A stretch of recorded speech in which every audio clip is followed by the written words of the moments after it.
તો સૌરાષ્ટ્રભરમાંથી કમોસમી વરસાદનો માર ખેડૂતો પર પડ્યો છે, ત્યારે જૂનાગઢ સહિતના જિલ્લામાં પણ અનેક તાલુકામાં કમોસમી વરસાદ જોવા મળ્યો। વંથલી તાલુકામાં હાલ કેરી અને ચીકુના પાકનું ખેડૂતો વાવેતર કરી રહ્યા છે,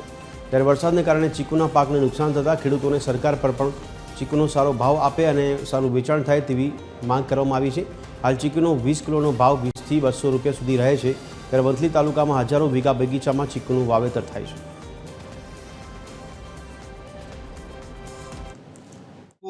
રાવણા અને કેરી એ 1 નંબરના પાક તરીકે ઓળખાય છે અને આ કાલ વાવાઝોડા આપણે માવઠાને લીધે આમાં બહુ નુકસાની થઈ છે, પ્લસ આમાં ચીકુમાં બહુ જ નુકસાની છે અને બીજા નંબરમાં કે આપણે રાવણામાં અને કેરીમાં પણ નુકસાની છે। જે વરસાદ પહેલે વાતાવરણ એકદમ 42-43 ડિગ્રી તાપમાને પૂગી ગયું હતું, એના કારણે વરસાદ પડ્યો, એટલે વરસાદ પડવાથી હવે ચીકુને સીધી હીટ લાગી ગઈ, એટલે એ ચીકુ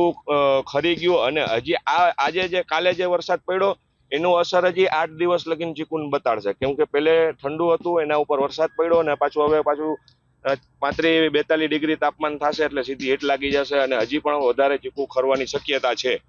એટલે અમારે સરકારને એટલું કહેવાનું છે કે આના માટે કંઈક પણ નિકાલ કરે અને બજાર ચીકુની સારી એવી ખેડૂને અને ઈજાળિયાઓને મળે એવા કંઈક પ્રયત્ન કરે।